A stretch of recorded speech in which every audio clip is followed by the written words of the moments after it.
لئن أخرتني إلى يوم القيامة لأحتنكن ذريته إلا قليلا. صدق اللہ العظیم. معزز سامعین،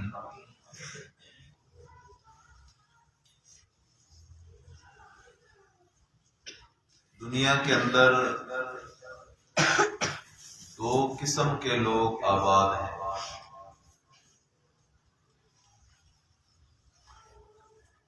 ایک رحمان والے اور دوسرے شیطان والے.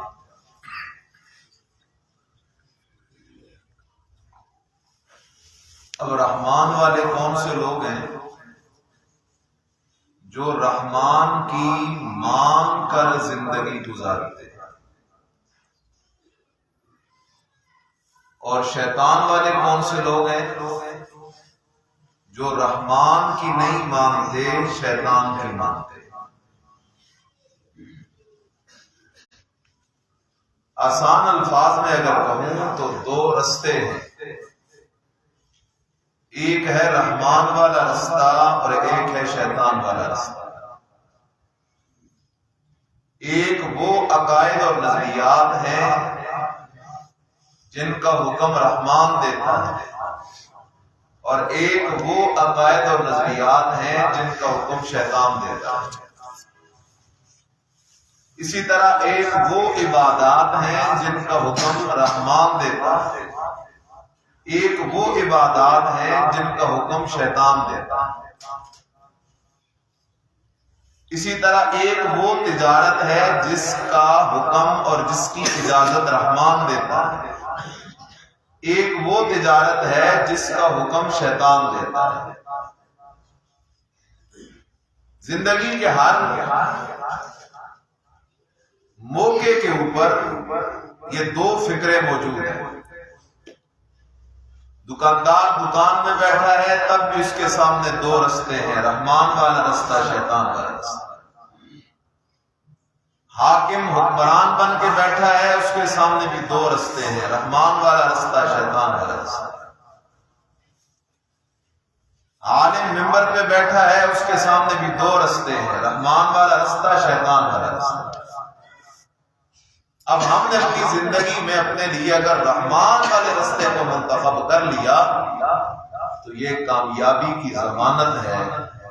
لیکن اگر ہم زندگی گزارے شیطان والے رستے پر، عقیدہ بھی شیطان کی تعلیمات کے مطابق، اعمال بھی شیطان کی تعلیمات کے مطابق، اور ہم امید لگا کے بیٹھے جنت کی، تو یہ ایک ناممکن اور بالکل پاگل پن ہے. بہرحال میں نے جو آیت پڑھی ہے یہاں مضمون بڑا عجیب ہے. اللہ تعالیٰ نے حضرت آدم علیہ السلام کو اپنا خلیفہ بنایا. وَإِذْ قَالَ رَبُّكَ لِلْمَلَائِكَةِ إِنِّي جَاعِلٌ فِي الْأَرْضِ خَلِيفَةً، میں زمین کے اندر ایک خلیفہ مقرر کرنا چاہتا ہوں. قَالُوا وَتَجْعَلُ فِيهَا مَن يُفْسِدُ فِيهَا وَيَسْفِكُ الدِّمَاءَ. فرشتوں نے کہا ربا تو آدم کو اور آدم کی اولاد کو آباد کرے گا، وہ خون بہائیں گے، فساد کریں گے. وَنَحْنُ نُسَبِّحُ بِحَمْدِكَ وَنُقَدِّسُ لَكَ. اللہ تیری تسبیح بھی کر رہے ہیں، 24 گھنٹے کر رہے ہیں، تیری پاکیاں بھی بیان کر رہے ہیں. اللہ کس لیے آدم کی اولاد کو پیدا کر رہا ہے، آدم کو پیدا کر رہا ہے؟ فرشتے کوئی اللہ پر اعتراض نہیں کر رہے بلکہ استفسار کر رہے ہیں. اللہ اگر مقصد ہے تسبیح اور تقدیس، تیری بڑھائی اور تیری عبادت، وہ تو ہم کر رہے ہیں. اب سوال ہے فرشتوں نے انسانوں پہ یہ الزام کیوں لگایا کہ فساد کریں گے، خون بہائیں گے؟ تو جواب یہ ہے کہ انہوں نے جنات کے کرتوت دیکھے ہوئے ہیں. چونکہ جن انسانوں سے قدیم مخلوق ہے، انہوں نے دیکھا تھا جنات کے اندر یہ ساری خرابیاں موجود ہیں. انہوں نے کہا شاید انسان میں بھی موجود ہوں گی، اور بات بھی ایسی ہے کہ انسان ایسے نکلے. بہرحال اللہ تعالیٰ نے فرمایا اچھا ٹھیک ہے، میں تمہارا اور آدم کا مقابلہ کروا دیتا ہوں، اگر تم اس مقابلے میں جیت گئے تو آدم کو نہیں لاؤں گا، اگر ہار گئے تو آدم آ جائے گا۔ اللہ تعالیٰ نے ایک علم کا مقابلہ کروایا۔ آدم علیہ السلام کو اللہ تعالیٰ نے ایسی استعداد دے رکھی تھی کہ آدم علیہ السلام نے ان سوالات کے جوابات دے دیے، فرشتوں نے ان سوالات کے جوابات نہ دیے۔ اب اللہ تعالیٰ نے حکم کیا فرشتوں کو، جو ہمارا موضوع ہے، وَإِذْ قُلْنَا لِلْمَلَائِكَةِ اسْجُدُوا لِآدَمَ، اللہ کہتا ہے ہم نے حکم دیا فرشتوں کو اسجدوا لآدم، سجدہ کرو آدم کو، فسجدوا، سارے فرشتوں نے آدم کو سجدہ کر لیا، الا ابلیس، مگر ابلیس نے سجدہ نہ کیا۔ پہلا سوال، سجدہ تو عبادت ہے اور عبادت کے لائق اللہ کے سوا کوئی نہیں، تو پھر یہ سجدہ آدم علیہ السلام کو کیوں ہوا؟ جب ہم کہتے ہیں قبر کو سجدہ کرنا شرک اور کفر، بت کو سجدہ کرنا شرک اور کفر، کسی زندہ پیر کو سجدہ کرنا شرک اور کفر، کسی پتھر کو سجدہ کرنا شرک اور کفر، اس لیے کہ سجدہ عبادت ہے اور عبادت کے لائق تو صرف اللہ ہے۔ جب عبادت کے لائق صرف اللہ ہے تو پھر اللہ نے خود فرشتوں کو کیوں حکم کیا کہ آدم کو سجدہ کرو؟ اور فرشتوں نے آدم کو سجدہ کیا کیوں؟ جواب کیا ہے میرے عزیز؟ دو جواب ہیں۔ پہلا جواب، سجدے کی دو قسمیں ہیں، ایک ہے سجدہ عبادت اور دوسرا ہے سجدہ تعظیم۔ سجدہ عبادت کیا ہے؟ جس ہستی کو میں سجدہ کر رہا ہوں میرا عقیدہ ہے وہ عالم الغیب بھی ہے، وہ مختار کل بھی ہے، وہ مشکل کشا بھی ہے، وہ حاجت روا بھی ہے، وہ میرے نفع کی بھی مالک ہے، میرے نقصان کی بھی مالک ہے، میرے دلوں کے حالات بھی جاننے والی ہے۔ اگر یہ عقیدہ رکھ کے سجدہ کیا جائے تو یہ سجدہ عبادت ہے، اور سجدہ عبادت صرف اللہ کا حق ہے، کسی اور کے لیے کرے تو کفر ہو جائے گا۔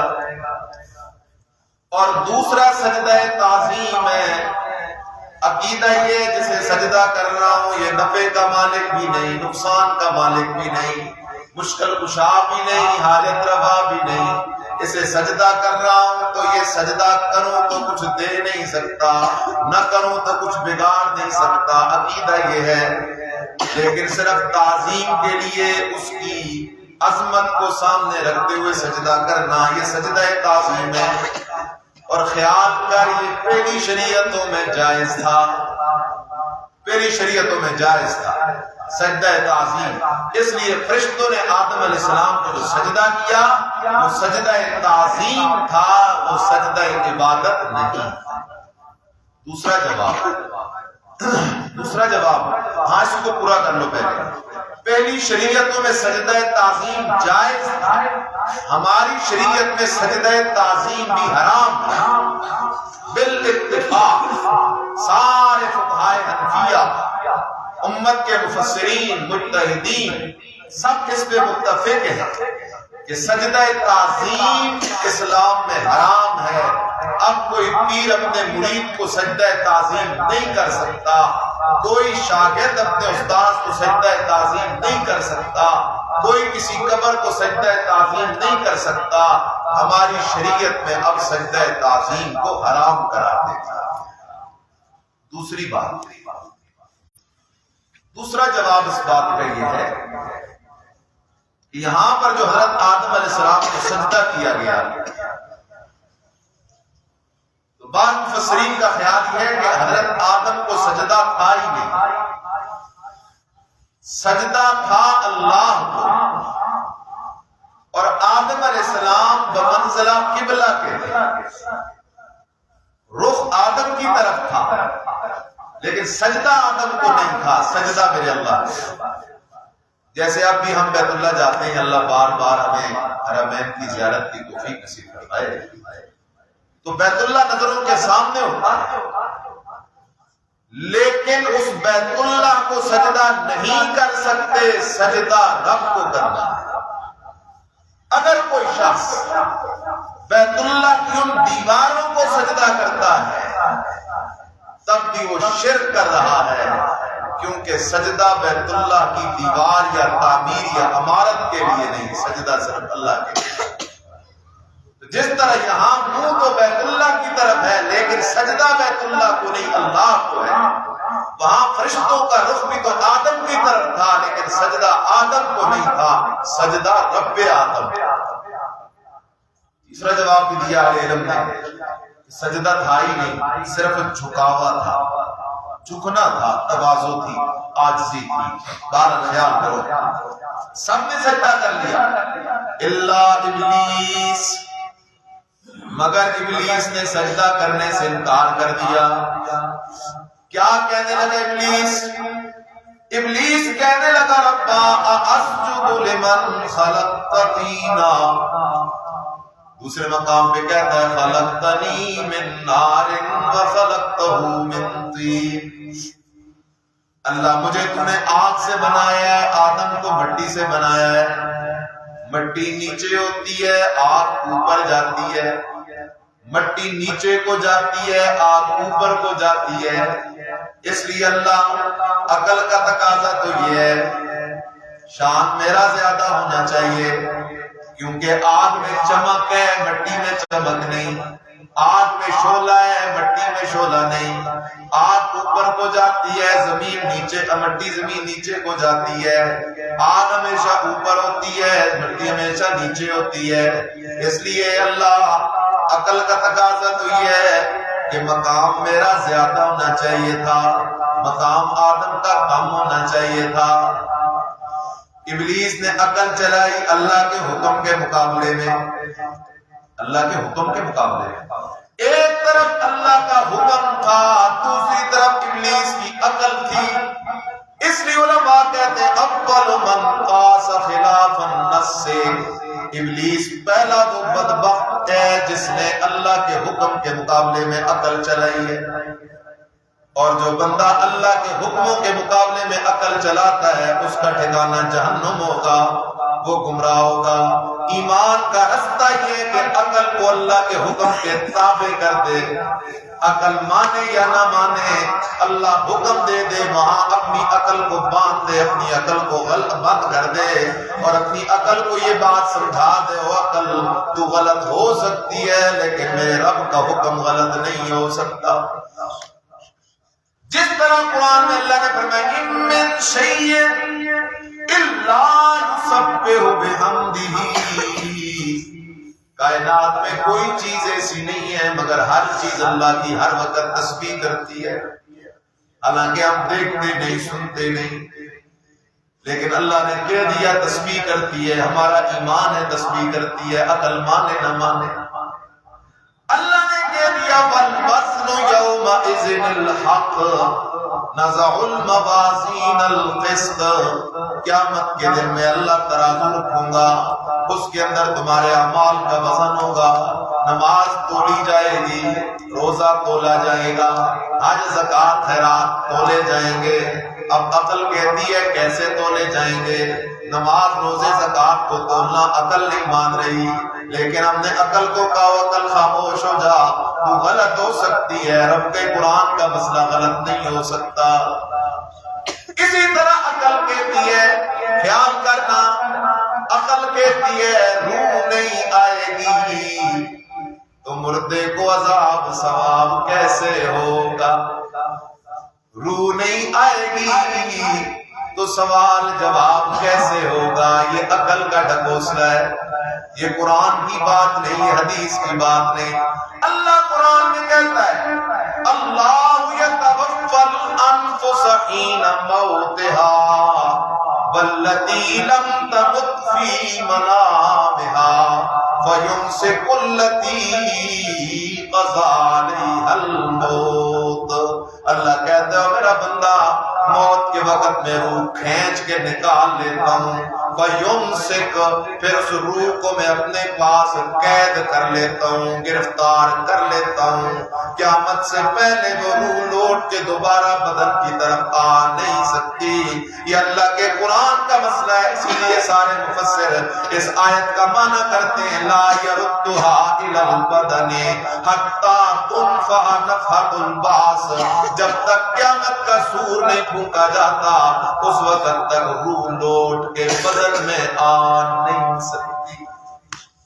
قرآن کا مسئلہ ہے، حدیث پاک میں بھی آتا ہے اللہ جنت میں شہیدوں سے پوچھتا ہے، کیونکہ شہیدوں کی روحوں کا ٹھکانہ میرے رب کی جنت ہے۔ اللہ پوچھتے ہو شہیدوں کچھ مانگو نا، شہید کہتے ہیں ربا سب کچھ تو موجود ہے، کیا مانگے؟ پھر اللہ کہتا ہے کچھ مانگو تو صحیح۔ شہید کہتے ہیں اللہ سب کچھ موجود ہے، کیا مانگے؟ اللہ کہتا ہے کچھ تو مانگو۔ وہ شہید سر جوڑ کے بیٹھ جاتے ہیں، اور شہیدوں کی روحیں مثالی جسموں میں، شہیدوں کے بدن تو قبروں میں چلے گئے، ٹکڑے ٹکڑے ہو گئے، وہاں جنت میں شہیدوں کی روحیں اور مثالی جسم ہیں۔ وہ شہید اپنے سارے جوڑ کے بیٹھ جاتے ہیں، سوچتے ہیں اللہ بار بار کہہ رہا ہے کچھ مانگو کچھ مانگو کچھ مانگو، کیا مانگنا چاہیے؟ آخر وہ شہید اللہ سے سوال کرتے کہتے ہیں ربا انت رد ارواحنا فی اجسادنا، اللہ ہماری خواہش یہ ہے کہ تو ہماری روحوں کو دوبارہ ہمارے بدنوں میں واپس کر دے، اور پھر اللہ ہم جہاد کے لیے میدان میں چلے جائیں، اور پھر میدان جہاد میں شہید ہو جائیں۔ اللہ ہمیں جو مزہ شہادت کے وقت آیا ہے وہ مزہ تیری جنت میں بھی نہیں آیا۔ اللہ حدیث میں لفظ فَتُرِكُوا، اللہ پھر ان کو ان کے حال میں چھوڑ دیتا ہے۔ اللہ کہتا ہے میرا قانون یہ ہے کہ موت کے وقت جو روح قبض کر لیتا ہوں قیامت سے پہلے اسے واپس نہیں جائے دیتا، چھوڑ دیتا ہے۔ سبحان اللہ۔ اس لیے قرآن کا مسئلہ تو ہے موت کے وقت روح نکلی، قیامت سے پہلے واپس نہیں آئے گی۔ اب عقل کہتی ہے اور جی روح نہیں آئے گی تو سوال جواب کیسے ہوگا، روح نہیں آئے گی تو عذاب ثواب کیسے ہوگا؟ یہ تیرا عقلی ڈھکوسلا میرے عزیزا، جس طرح ابلیس نے عقل چلائی تھی گمراہ ہو گیا ہے، جس طرح معتزلہ نے عقل چلائی ہے گمراہ ہو گئے ہیں۔ تو بھی عقل کے پیچھے نہ جا، رب کے قرآن کے پیچھے جا۔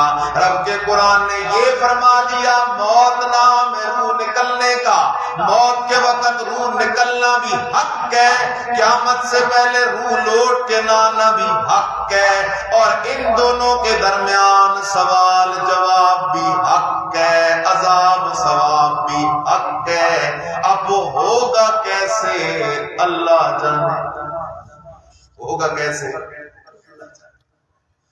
اللہ جانے۔ ایک مولوی صاحب کہتے ہیں جی کیسے ہوگا؟ میں نے کہا اگر تو نے سوال جواب کرنا ہے تو پھر مشکل ہے، اللہ نے کرنا ہے تو پھر کوئی مشکل۔ جو رب پہاڑوں دریاؤں صحراؤں سے باتیں کروا سکتا ہے اس کے لیے کیا مشکل ہے؟ روح جدھر پہنچ گئی عالم برزخ میں وہاں سوال جواب بھی روح سے ہو رہا ہے، اور پھر اللہ تعالیٰ جب عذاب دینے پہ اللہ میں محفوظ فرمائے تو روح اپنے ٹھکانے پہ، بدن اپنے ٹھکانے پہ، چاہے یہ بدن قبر میں ہے تب بھی، ہندوؤں نے اس کے ذرات کو دریا میں پھینک دیا تب بھی، چاہے اس بدن کو درندے کھا گئے تب بھی، اللہ قدیر ہے، روح کو اپنے ڈیرے پہ عذاب دے رہا ہے، بدن کے ذرات کو اپنے ڈیرے پہ عذاب پہنچا رہا ہے، اور اگر نیک ہے تو ان کو لذت پہنچا رہا ہے۔ لیکن قیامت سے پہلے روح اور بدن کا آپس میں ملاپ نہیں ہو سکتا۔ یہ قیامت کے اذن نفوس و زوجا، قیامت کے دن روح اور بدن کا پھر آپس میں جوڑ لگے گا، قیامت سے پہلے جوڑ نہیں لگ سکتا۔ اس لیے اللہ کے حکم کے مقابلے میں عقل نہ چلا۔ اللہ نے قرآن میں کہہ دیا قیامت کے دن میں اللہ تمہیں اپنا دیدار کراؤں گا، اللہ سب کو نصیب فرمائے۔ اب معتزلہ نے کہا نہیں ہو سکتا، کیوں؟ کہتے اللہ جسم سے پاک ہے، جگہ سے پاک ہے، مکان سے پاک ہے، نظر آنے سے پاک ہے، بیٹھنے اٹھنے سے پاک ہے، اللہ کیسے نظر آئے گا؟ یہ انہوں نے عقل چلائی۔ ہم نے کہا عقل نہ چلا اللہ کے حکموں کے مقابلے میں. قرآن نے کہہ دی اللہ دیدار کروائے گا، میرے مدنی نے فرما دی اللہ دیدار کروائے گا. ہمارا ایمان ہے کہ اللہ دیدار کروائے گا. اس لیے ابلیس نے عقل چلائی، کہنے لگا اللہ تو نے مجھے مٹی سے پیدا کیا، تو نے مجھے آگ سے پیدا کیا، آدم کو مٹی سے پیدا کیا، تو شان میرا زیادہ ہونا چاہیے. اللہ نے کہا ابلیس شان کوئی مٹی یا آگ سے نہیں ملتا، شان رب کی عطا سے ملتا ہے. خیر اللہ نے کہا چل دفع ہو جا، نکل جا جنت سے. اب جب یہ نکلنے لگا تو اس نے اللہ کو ایک چیلنج دیا. اس ابلیس نے اللہ کو ایک چیلنج دیا، اور یہ سارا مسئلہ کھڑا ہوا ہے ہمارے دادے کی وجہ سے. اللہ نے ابلیس کو، بڑا عابد تھا یہ ابلیس، بہت بڑا عالم تھا. بعد میں لکھا ہے جنت کے چپے چپے پہ اس نے سجدے کیے ہوئے، لیکن اللہ کے حکم کے مقابلے میں کھڑا ہوا اللہ نے اس کو ذلیل و رسوا کر دیا. اس لیے میرا جملہ شاید تھوڑا کڑوا ہو. اس قرآن جو اللہ کے حکموں کا مجموعہ ہے، اس کے مقابلے میں جو بھی کھڑا ہوگا وہ ابلیس کی طرح رسوا ہوگا، ابلیس کی طرح رسوا ہو کے رہے. اس لیے اپنے دل کی تختی پہ یہ بات بٹھا لے، سب سے لڑ جائیں گے ہم، لیکن اللہ سے بھی لڑائی نہیں ہو سکتی، مصطفیٰ سے بھی لڑائی نہیں ہو سکتی. جہاں قرآن آئے، میرے نبی کا سچا فرمان آئے، وہاں سر جھکا لیا کر، وہاں چونکہ چنانچہ اگرچہ مگرچہ کرنے کے بعد ایمان نہیں رہا کرتا. خیر اللہ نے اس کو دفع کیا، نکلنے لگا تو اللہ کو چیلنج دے رہا ہے.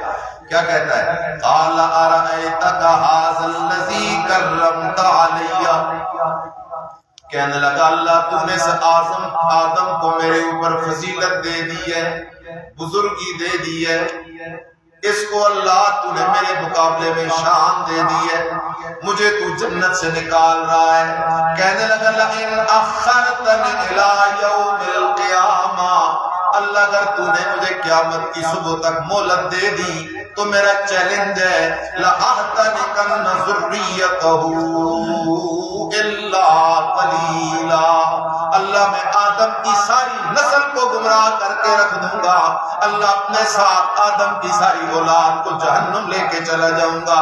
إِلَّا قَلِيلًا، مگر تھوڑے بچ گئے تو بچ جائیں گے مقدر والے. اللہ کو چیلنج دے رہا ہے. لَأَحْتَنِكَنَّ، احتناق کا معنی کی علماء نے، شاہ صاحب فرماتے ہیں احتناق کسے کہتے ہیں؟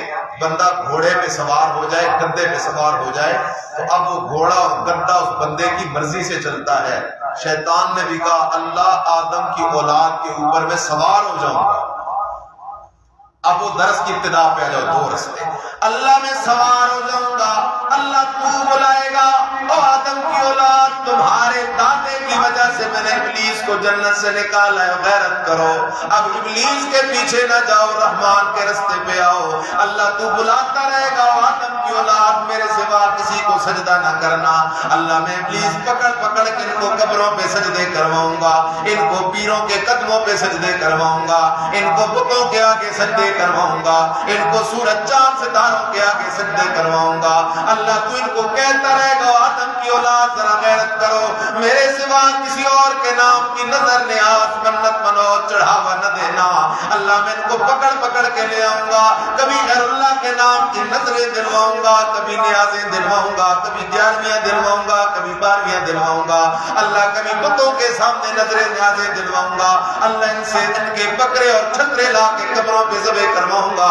اللہ کہتا ہے میرا بندہ خیال کرنا، خیال کرنا، ذرا غیرت کرنا. میں نے تیرے دادے آدم کی وجہ سے اس ابلیس کو اپنی جنت سے نکال دیا ہے. اب غیرت کا تقاضا تو یہ ہے تو اس طرف منہ بھی نہ کر جو رستہ ابلیس کا ہے، بلکہ تو ساری زندگی میں رحمان والے رستے پہ چل. میں رحمان والے رستے پہ چلنا تیرا کام ہے، تجھے جنت کا وارث بنانا میرا کام ہے. قال اذهب فمن تبعك منهم، اللہ نے جواب کیا دیا؟ بادشاہ ہے نا، بادشاہ ہے. فرمایا اذهب، دفع ہو جا، نکل جا. فمن تبعك منهم، آدم کی اولاد میں سے جو بھی تیرے پیچھے چلے گا میرا اعلان بھی سن لے، فإن جہنم جزاؤکم جزاء موفورا، میں اللہ نے تمہارے لیے جہنم تیار کر رکھی ہے، نیچے تجھے رکھوں گا، اوپر آدم کی اس اولاد کو رکھوں گا جو رحمان والا رستہ چھوڑ کے شیطان والے رستے پہ جائے گی، نیچے تجھے جہنم میں رکھوں گا، اوپر وہ شیطان کے پجاری مولوی بھی پڑے ہوں گے، اوپر وہ شیطان کے پجاری چودھری بھی پڑے ہوں گے، ملک بھی پڑے ہوں گے، خان بھی پڑے ہوں گے، نمبردار بھی پڑے ہوں گے، حکمران بھی پڑے ہوں گے، چھوٹے بڑے پڑے ہوں گے، سردار پڑے ہوں گے، عربی پڑے ہوں گے، اجمی پڑے ہوں گے، جی سورج چاند ستاروں کے پجاری پڑے ہوں گے، قبروں پہ سجدے کرنے والے پڑے ہوں گے، اللہ کے سوا غیروں کو عالم الغیب حاجت روا مشکل کشا سمجھنے والے پڑے ہوں گے، سود خور پڑے ہوں گے، زانی پڑے ہوں گے، شرابی پڑے ہوں گے، غیبت کرنے والے پڑے ہوں گے۔ اللہ کہتا ہے میرا بھی اعلان ہے جو تیرے پیچھے چلے گا اسے تیرے ساتھ جہنم میں ڈال کے رکھ دوں گا۔ لا تنکن ذریتہ الا قلیلا، اللہ نے بھی بات کہہ دی، وَاسْتَفْزِزْ مَنِ اسْتَطَعْتَ مِنْهُمْ، کر گمراہ جن کو گمراہ کرنے کی تو طاقت رکھتا ہے، ابلیسا بِصَوْتِکَ، اپنی زبان کو بھی استعمال کر کے، وَجْلِبْ عَلَيْهِمْ بِخَيْلِكَ وَالرَّجِلِكَ، اور حملے کر ان پر سواروں کے ساتھ پیدلوں کے ساتھ، وَشَارِكْهُمْ فِي الْأَمْوَالِ وَالْأَوْلَادِ، اور شریک ہو جائے ان کے ساتھ مالوں میں بھی اولادوں میں بھی، وَعِدْهُمْ وَمَا يَعِدُهُمُ الشَّيْطَانُ إِلَّا غُرُورًا، اور ادھر سورہ اعراف میں یہ بدماش کہتا ہے لَآتِيَنَّهُمْ مِنْ بَيْنِ أَيْدِيهِمْ، اللہ میں ان پہ حملے کروں گا ان کے سامنے سے اور ان کے پیچھے سے اور ان کے دائیں سے، وَعَنْ أَيْمَانِهِمْ وَعَنْ شَمَائِلِهِمْ، اللہ ان کے دائیں سے بھی حملے کروں گا، بائیں سے بھی حملے کروں گا، اور اللہ تجھے شکر گزار آدم کی اولاد میں سے بالکل تھوڑے ملیں گے۔ اللہ نے کہا اچھا ٹھیک ہے جا اپنی آواز بھی استعمال کر۔ شیطان کی آواز کون سی ہے؟ یہ گانا بجانا شیطان کی آواز ہے۔ شیطان کی آواز کون سی ہے؟ الجرس مزامیر الشیطان، یہ گھنٹی شیطان کا گمراہ کرنے کا آلہ ہے، یہ ڈھول شیطان کا آلہ ہے، یہ بانسری شیطان کا آلہ ہے، یہ گانا بجانا یہ قوالیاں شیطان کا آلہ ہے۔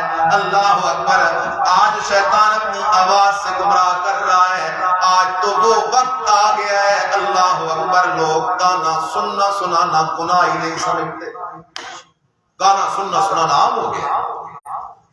خیال کر گانا سننا سنانا یہ قانون کا زنا ہے اور یہ گناہ کبیرہ ہے، حرام ہے جیسے زنا حرام، اس طرح حرام، جیسے زنا حرام اس طرح حرام۔ آج کیوں لذت نہیں؟ نماز میں لذت ہے، مسجد میں کوئی بیٹھنے کے لیے تیار ہے، باہر چوک چوراہے میں ایک گویا کھڑا ہو جائے گانے والا، ہزاروں کا لشکر اکٹھا ہوتا ہے، اور کوئی بندہ اللہ کا قرآن سنائے 20 بندے بیٹھنے کے لیے تیار نہیں۔ کیوں؟ اندر سے دل کالے ہو گئے، اپنی زبانوں سے بھی حملے کر رہا ہے، اپنے لشکر بھی لے کے بھاگ رہا ہے، لشکر بھی اس کے دوڑ رہے ہیں۔ کون سے لشکر ہیں؟ وہ لوگوں کو پکڑ پکڑ کے درباروں پہ لے جانے والے، ہر گاؤں محلے میں 2 4 6 ہوتے ہیں۔ اللہ سے یقین تو اٹھ گیا نا، آج تو وقت ایسا آ گیا اگر کسی پہ کوئی تکلیف آتی ہے کہا جائے رات کو اٹھ کے 2 نفل پڑھنا اللہ آسانی کر دے گا، اٹھنے کے لیے تیار نہیں۔ اور اگر کہا جائے فلاں درگاہ پہ چلا جانا، وہاں گھوڑے والی سرکار، وہاں کاما والی سرکار تیرا کام کر دے گی، تو آدھی رات کو کاما والی سرکار کے دربار پہ پہنچ جائے گا۔ کیوں؟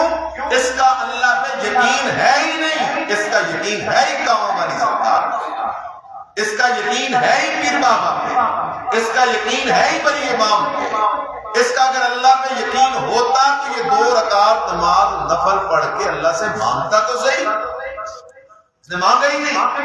اس لیے خیال کر، اللہ نے فرمایا لگا جو زور تُو نے لگانا ہے۔ اللہ نے کہا مجھے زیادہ نہیں چاہیے، تھوڑے ہوں پر ستھرے ہوں۔ پشتو میں بھی ایک مطلب ہے نا کہ زیادہ پہ پاگل خوش ہوتے ہیں، سمجھدار تھوڑے اور ستھرے۔ اللہ کہتا ہے ٹھیک ہے، جن کو تو گمراہ کرتا ہے لے جا اپنے ساتھ جہنم میں، وہ بھی تو مجھے کہہ رہی ہے حل من مزید، حل من مزید، حل من مزید، میں نے اسے بھی تو بھرنا ہے۔ میرے جو بندے ہوں گے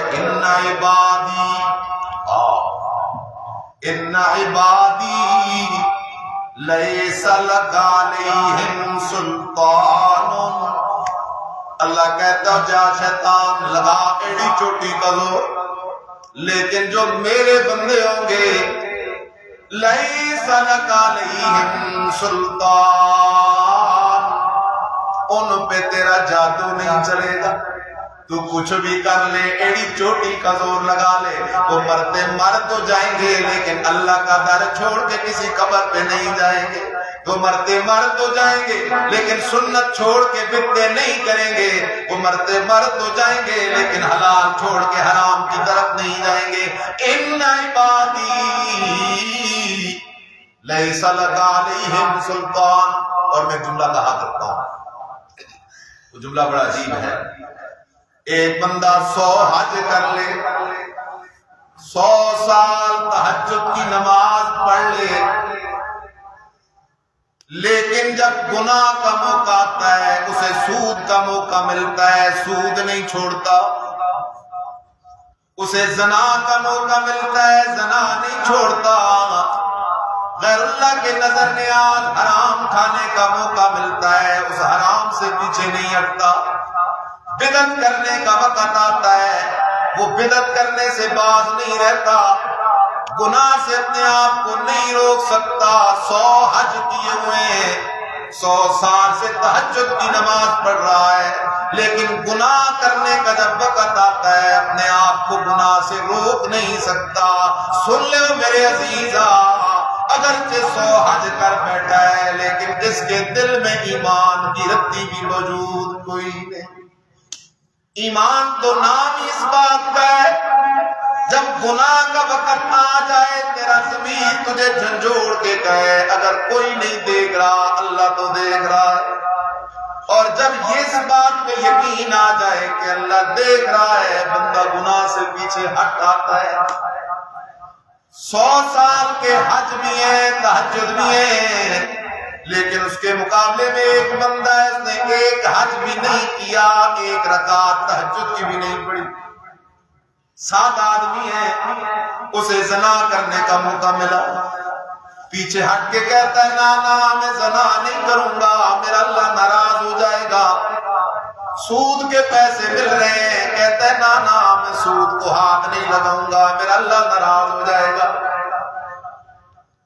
اس بندے کو غیر اللہ کے نام کی نظر نیاز سے یہ مرغن کھانے پیش کیے جاتے ہیں، کہتا ہے نا میں ہاتھ بھی نہیں لگاؤں گا، یہ خنزیر کی طرح حرام ہے، غیر اللہ کے نام کی نظر نیاز ہے، بھوکا گھر آ جاتا ہے، پانی سے روٹی کھا لیتا ہے، لیکن غیر اللہ کے نام کی نظر نیاز سے بچ جاتا ہے، بدعت سے بچ جاتا ہے، شرک سے بچ جاتا ہے، اس کے 1000 سال کے حج وہ بھی مردود ہے، تہجد بھی مردود ہے۔